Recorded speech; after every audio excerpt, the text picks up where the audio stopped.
Hello class. Now let us discuss question number 18. Okay, question number 18 है a metallic sphere of radius 10.5 centimeter is melted and then recast into small cones, each of radius 3.5 and height 3. Find the number of cones thus obtained. Okay, metallic sphere of radius 10.5 को हमने melt किया. Okay और हमने छोटे छोटे कोन बना दिए. अब हमें फाइंड आउट करना है कि कितने कोन बनाएंगे. तो यहाँ पर फॉर्मूला होगा हमारा n, that is number of cone, will be equal to volume of sphere, क्योंकि स्फीयर को मेल्ट करके हम बना रहे हैं, divide by volume of one cone. ठीक है. So volume of sphere 4 divide by 3 into pi into r, metallic sphere 10.5. So 10.5 cube divided by volume of one cone is 1 divided by 3 into pi one cone 1 by 3 pi r square h.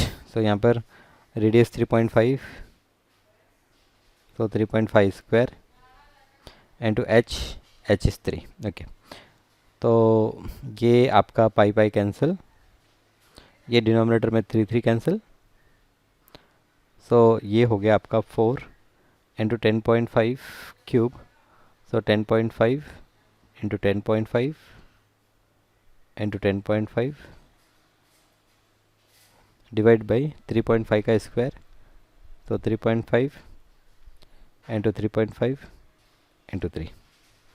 Okay, सो 3 3 दा 9. सो आप देखिए 3.5 का 3 times ये 10.5 है, तो ये cut करके हम 3 लिख सकते हैं. 3.5 आप देखिए मल्टीप्लाई करेंगे 3 से तो आपको मिलेगा 3 5 दा 15, 3 3 9 1 10, तो 10.5. राइट, तो ये कट किया आपने, यहाँ पर 3 लिखा और ये 3 कट किया आपने. राइट, तो फाइनली आंसर होगा 4 इंटू 3 12. ओके, एक काम करते हैं, 3 को एज इट इज़ रखते हैं और 4 और ये 10.5 को मल्टीप्लाई करते हैं. 4 5 दा 20, 2 कैरी हो गया, फिर ये 2 यहाँ पर लिखा क्योंकि 2 इंटू 4 इंटू 0 0 प्लस 2 2 और 4 वन द 4, तो 42. So 3 into 42 is equals to 3 two the 6 and 3 4 the 12, 126 numbers. तो यहाँ पर कितने हम छोटे छोटे से कोन बना लेंगे, 126 कोन बना लेंगे. ओके, तो यहाँ पर आपके सामने सॉल्यूशन भी है, कैसे आप प्रेजेंट कर सकते हैं आप यहाँ पर देख सकते हैं. Okay, 19th problem. A certain number of metallic cone, each of radius 2 centimeter and height 3 centimeter are melted and recast into a solid sphere of radius 6. Find the number of cones. Again number of कोन, कितने कोन को हमने मिलाकर ये solid sphere बनाया. Okay, तो again यहाँ पर formula वही होगा, n इज इक्वल्स टू, हमने एक स्फीयर बनाया तो ये होगा volume of sphere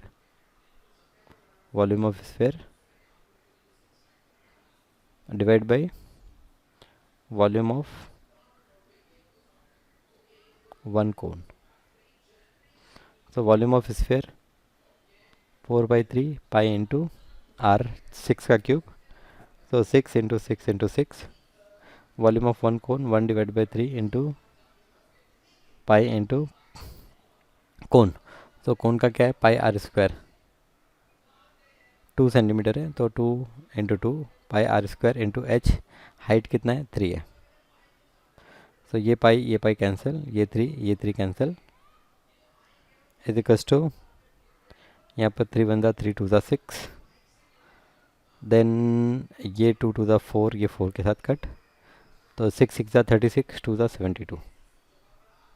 so 72 cons को हम मेल्ट करेंगे तो हमें ये एक स्फीयर मिल जाएगा. ओके, अब problem number 20. A vessel is in the form of inverted cone. Its height is 11 and radius of its top is and the radius of its top which is open is 2.5. radius दिया है, height दिया है कोन का. It is filled with water up to the rim. पानी से भर दिया हमने से. When some lead shots, each of which is a sphere of radius 0.25, are dropped into the vessel, 2 divided by 5 of the water flows out. Find the number of lead shot.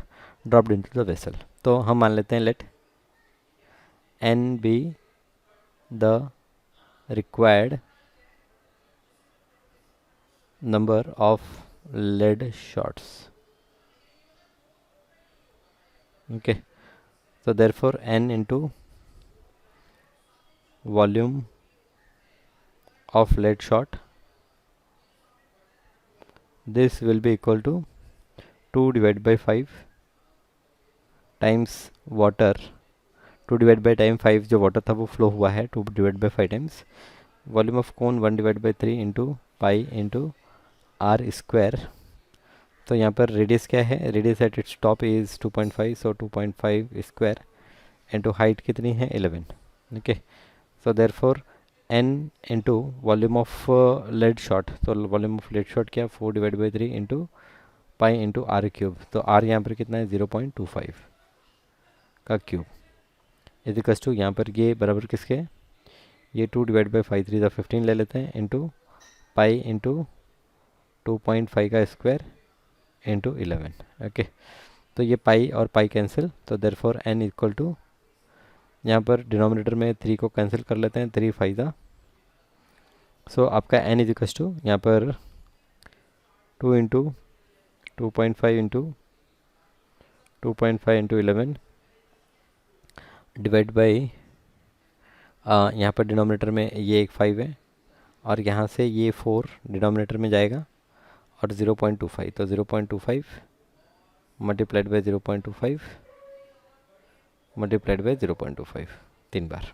Okay, तो ये आप 0.25, ये यहाँ पर 10 आ जाएगा, ये 0.25 cut हो गया, ये 10 आ गया और n is equal to, therefore n is equal to, ये 2 से कट हो गया, 2 2 4 हो गया, ये 5 2 10, ये 10 कट हो गया, so n is equal to ये हो गया 10 इंटू 11 डिवाइड बाई ये कट ये कट ये कट ये कट, यहाँ पर क्या है 0.25। सो यहाँ पर therefore n is equal to, यहाँ पर n इज इक्वल टू क्या हो जाएगा 10 इंटू 11 डिवाइड बाई 0.25, सो 0.25 1/4 होता है, तो मतलब ये 0.25 का 4 टाइम्स 10 होगा। नहीं मैं कुछ गलत कह रहा हूँ, चलिए एक काम करते हैं, इसको 1 डिवाइड बाई 4 लिख लेते हैं, वो ज़्यादा अच्छा होगा। ओके, 0.25 को क्या लिखेंगे 10 इंटू 11 डिवाइड बाई, यहाँ पर ये 1 डिवाइड बाई 4, सो 4 ऊपर चला गया, इट इज़ 10 इंटू 11 इंटू 4, तो 11 4 दा 44, 44 इंटू 10 इज़ 440, सो n जो है n is equal to 440। So number of lead shots कितने हो गए, नंबर ऑफ लेड शॉट्स हो गए 440, सो 440 shots, right, very good. Okay, चलिए नेक्स्ट प्रॉब्लम, क्वेश्चन नंबर 21। तो यहाँ पर सारे प्रॉब्लम देखिए एक जैसे ही हैं, खाली आपको नंबर्स वगैरह फाइंड आउट करने हैं। The surface area of solid metallic sphere is 616, it is melted and recast into a smaller sphere of diameter 3.5, how many such spheres can be obtained. तो अब देखिए, अब यहाँ पर इन्होंने थोड़ी सी चालाकी की है, मेटेलिक स्फीयर का वॉल्यूम देने की जगह पर इन्होंने सरफेस एरिया दे दिया। तो यहाँ पर हमें क्या दिया है, सरफेस एरिया, तो सरफेस एरिया का फॉर्मूला होता है पाई, स्फीयर है ना 4 पाई आर स्क्वायर। ओके, ये वैल्यू दी हमें 616, तो देयरफॉर यहाँ पर 4 into pi 22 divide by 7 into r square equal to 616, so therefore ये जो आर स्क्वायर है, आर स्क्वायर हो गया 616 multiplied by 7 divide by 4 into 22। So ये यहाँ पर हम 2 से कट करें तो 2 11, यहाँ पर 2 से कट करें तो 2 3 दा 6, 0 2 8 दा 16, फिर ये 8 प्लस 3 11, तो 11 से डिवाइड हो जाएगा, तो यहाँ पर 11 बनता, यहाँ पर कट करेंगे तो 11 2 दा 22, 8 बचता है 88, 11 8 दा 88 एंड 4 बनता एंड 4 7 दा, तो आर स्क्वायर की वैल्यू जो है वो 7 स्क्वायर, सो देयरफॉर आर की वैल्यू 7। सो जो रेडियस है, रेडियस हो गया हमारा 7। ओके, रेडियस 7 हो गया। अब यहाँ पर क्या है, how many such spheres are obtained, it is melted and recast into smaller sphere. तो यहाँ पर number of required smaller spheres, ये जो होगा ये बराबर होगा volume of big sphere divide by volume of one small sphere. So volume of big sphere की अगर हम बात करें, वॉल्यूम ऑफ बिग स्फेयर, तो बिग स्फेयर का जो वॉल्यूम है वो आपका 4/3 इंटू पाई इंटू R7 यहाँ पर हमने फाइंड आउट किया, 7³ divide by 4/3 into pi into smaller sphere जो है उसके बारे में क्या दिया है, डायमीटर 3.5 दिया है। सो 3.5 डिवाइड बाई 2 का यहाँ पर क्यूब। ओके, तो ये pi cancel, 4/3 cancel, equals to ये 7 divide by 3.5 divide by 2। So 3.5 जो है वो 7 डिवाइड बाई 2 होता है, तो ये 7 डिवाइड बाई 4 हो जाएगा। एंड ये होल का पावर हम 3 लिख सकते हैं, ये पावर 3 को हमने क्या किया, कॉमन कर दिया। तो ये जो 4 है ये 4 ऊपर चला जाएगा, 4 into 7 divide by 7 the whole cube. तो ये 7 कैंसिल और 4 का क्यूब करेंगे तो 4 4 16, 16 4 64। Okay sorry 64। तो n की वैल्यू जो है वो 64। तो नंबर ऑफ स्मॉलर स्फेयर्स जो होंगे वो कितने होंगे, 64 होंगे। ओके, फिर 22nd क्वेश्चन, आई थिंक नहीं 2 क्वेश्चन है। 22nd क्वेश्चन दिया है the surface area of solid metallic sphere is, the surface area, वापस से सरफेस एरिया दिया है, it is melted and recast into solid right circular cone of radius 2.5 and height 8, calculate radius of the solid sphere. ठीक है, calculate कर लेंगे, number of cone recast. तो problem exactly same है। अब ये problem I will expect that आप लोग सॉल्व करें। तो पहले क्या करना है आपको, सॉलिड मेटेलिक स्फेयर का यहाँ पर सरफेस एरिया दिया है, सरफेस एरिया से आप रेडियस फाइंड आउट करेंगे और फिर उसके बाद में नंबर ऑफ आपको कोन चाहिए, तो number of cone will be equal to volume of solid metallic sphere divide by volume of one cone. Okay, इस तरह से आपको कुछ चीज़ें कैंसिल हो रही हैं तो कैंसिल करके बाकी आंसर फाइंड आउट कर सकते हैं। ठीक है, 80 नंबर आता है, 80 cones. Okay, 23rd question, a cylindrical cane whose base is horizontal and of radius 3.5 contains sufficient water so that when a sphere is placed in the cane, the water just cover the sphere. Given that the sphere just fit into the cane, calculate the total surface area of the cane in contact with water when the sphere is in it.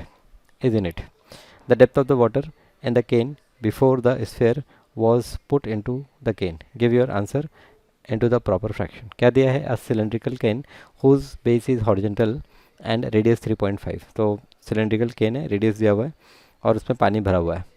So that when sphere is placed in the cane, the water just cover the sphere।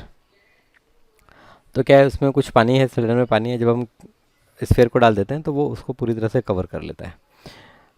Given that the sphere just fit into the can, और sphere क्या हो रहा है, just केन में fit हो रहा है। Calculate करना है total surface area of the can in contact with water, total surface area of the can in contact with the water when the sphere is in it, and the depth of the water in the cane before the sphere was put into the cane.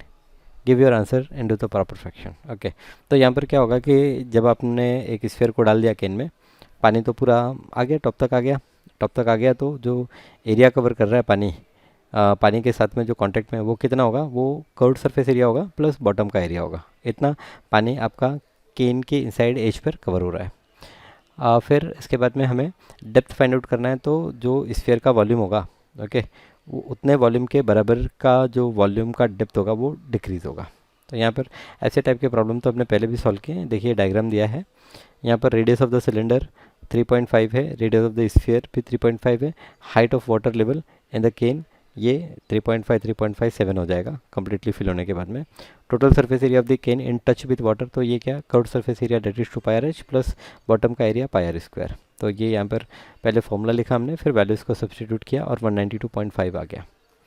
अब volume of sphere अगर हम find out करें 4/3 पाई are cube, तो ये इन्होंने calculate किया है, मैं फ़िलहाल कैलकुलेट नहीं करता।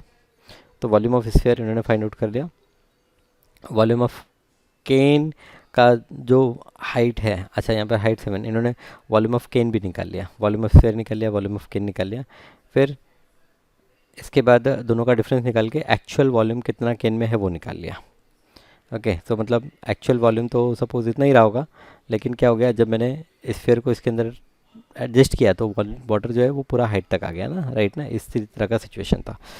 तो एक्चुअल हाइट तो इतनी ही थी, तो ये हमको एक्चुअल वॉल्यूम जो है वो यहाँ पर डिफरेंस लेके पता चल जाती है। अभी एक्चुअल वॉल्यूम को हम इक्वेट कर लेंगे किसे, formula pi r square h height consider करके इक्वेट कर लेंगे, या फिर हाइट ऑफ वाटर लेवल की अगर हम बात करें तो हाइट ऑफ वाटर लेवल कितना होगा, तो यहाँ पर 89.83 ये actual volume in the can divide by, तो यहाँ पर फ़िलहाल मैं ऐसा कहता कि ये जो 89.83 है it is equals to pi r square h, ये फॉर्मूला लिखता, और फिर h is equals to divide by ये पाई आर स्क्वायर। सो पाई 22/7, इसके लिए 7 यहाँ पर गया, 22 देखिए यहाँ पर लिखा है, और आर स्क्वायर 3.5 इंटू 3.5, और ये पूरा कैलकुलेट करके हाइट ऑफ वाटर आ रहा है 2.32 सेंटीमीटर। मतलब इसका ये कि अगर स्फीयर को हम नहीं डालते तो जो हाइट ऑफ वाटर होती है वो 2.32 सेंटीमीटर होती। क्वेश्चन क्या पूछा है कि the depth of the water in can before the sphere was put into the can, और प्रॉपर फ्रैक्शन में लिखना है, तो ये हमने, अच्छा प्रॉपर फ्रैक्शन में लिखना है, ओहो हो, तो यहाँ पर इन्होंने गलती की, give your answer as a proper fraction. तो यहाँ पर क्या करना चाहिए, हमें डेसिमल में कन्वर्ट नहीं करना चाहिए यहाँ पर। तो ये तो मैं एक काम करूँगा कि ये भी नहीं करूँगा, मतलब मैंने जिस तरह से प्रॉब्लम को सॉल्व किया है ना, आप वो तरीका यूज़ कीजिए, आपके प्रॉब्लम्स थोड़े इजीली सॉल्व हो जाएंगे, प्रॉपर फ्रैक्शन में भी आपको वैल्यू मिल जाएगी। यहाँ पर ये मैं करके दिखाऊं क्या आपको, चलिए कर देते हैं। ओके, सो यहाँ पर बिफोर इट वाज पुट, तो बिफोर इट वाज पुट तो क्या होगा, मान लीजिए हाइट एच है, तो हम क्या कहेंगे, हम कहेंगे कि pi r square h will be equal to ये 4 divide by 3 pi into r for sphere r s cube, ये आर फॉर सिलेंडर है, तो ये पाई पाई कैंसिल, ये जो एच है एच इज इक्वस टू ये हो जाएगा 4 divide by 3 into radius of sphere, तो स्फीयर का जो रेडियस है, स्फीयर का रेडियस 3.5 है, 3.5 का क्यूब, और यहाँ पर जो रेडियस ऑफ सिलेंडर है वो भी 3.5 है, 3.5 का स्क्वायर, तो ये 3.5 का स्क्वायर और क्यूब कैंसिल, और एच जो होगा वो होगा 4 इंटू 3.5 डिवाइड बाई 3, 3.5 को हम 7 डिवाइड बाई 2 लिख सकते हैं, तो ये हो जाएगा 4 into 7 divide by 3 two the 6, so 4 into 7, 4 7 the 28, 28 divide by, अच्छा ये 4 से ये कट कर सकते हैं ना, 2 टू द एंड 2 3 द, तो 7 two the 14, 14/3, so 14/3 will be answer in fraction. यहाँ पर 2.32 आ रहा है और हमें 14/3 आ रहा है, तो कहीं कुछ गड़बड़ किया गया, हेमिस्फीयर तो नहीं है, स्फीयर ही है, 3.5 किया ये भी बराबर है, 3.5 को 7 डिवाइड बाई 2 लिखा, 7 डिवाइड बाई 2, 2 कट हो गया, तो हाँ 7 लिखा, 7 टू द 14, 14 डिवाइड बाई 3, तो शायद 14 डिवाइड बाई 3 है, देख लेना कहीं कुछ मैंने गलती की होगी, बट ये इस तरह से आप थोड़ा इजीली सॉल्व कर सकते हो प्रॉब्लम को। तो ये लास्ट प्रॉब्लम, ओके, तो ये था आपका surface area and volume. Okay, I hope कि आपको सारा कॉन्सेप्ट समझ में आ रहा है। यहाँ पर देखिए सरफेस एरिया एंड वॉल्यूम में दो चीज़ें आपको बहुत अच्छे से समझनी है। एक तो अलग अलग जो शेप हैं वो आपके माइंड में उनका 3D इमेज होना चाहिए, उनके डायमेंशंस होने चाहिए और उनके फॉर्मूलेज होने चाहिए। ओके, ये तो मस्ट है। अगर ये आपके पास थोड़ा सा भी कम है तो आप प्रॉब्लम को मत स्टार्ट कीजिए, पहले इसे कीजिए। ओके, ये पहली रिक्वायरमेंट हो गई। दूसरी रिक्वायरमेंट है कि आपको प्रॉब्लम पढ़ने के बाद में विजुअलाइजेशन ज़रूरी है कि प्रॉब्लम में पूछा क्या हुआ है और दिया क्या है, और फिर अकॉर्डिंगली आपको फॉर्मूले लिखने हैं और प्रॉब्लम को सॉल्व करने हैं। ओके, ये जो लास्ट एक्सरसाइज हमने सॉल्व किए हैं ये मोस्टली क्या थे, कन्वर्जन ऑफ सॉलिड पे थे। आपको एक सॉलिड था वो कन्वर्ट हो गया, तो सॉलिड कन्वर्ट होता है मतलब वॉल्यूम तो सेम रहता है, वॉल्यूम कहीं नहीं जाने वाला। तो आपको वॉल्यूम्स को इक्वेट करके जो भी आपसे पूछा गया है उसका आंसर देना था। तो आशा करता हूँ कि चैप्टर आपको अच्छे से समझ में आया है। ठीक है, तो अगर कहीं कुछ आपको मैंने देखिए यहाँ पर ना प्रॉब्लम को सॉल्व करके नहीं दिखाया, स्पून फीडिंग नहीं की है मैंने यहाँ पर मैंने आपके ऊपर 50% काम मैंने किया है और 50% मैंने आपके ऊपर छोड़ा है, जो है कैलकुलेशन करना और उसको प्रॉपर वे में लिखना। ओके, तो ठीक है, चलिए मिलते हैं फिर अगली क्लास में और कुछ ऐसे ही नया टॉपिक डिस्कस करेंगे। Thank you.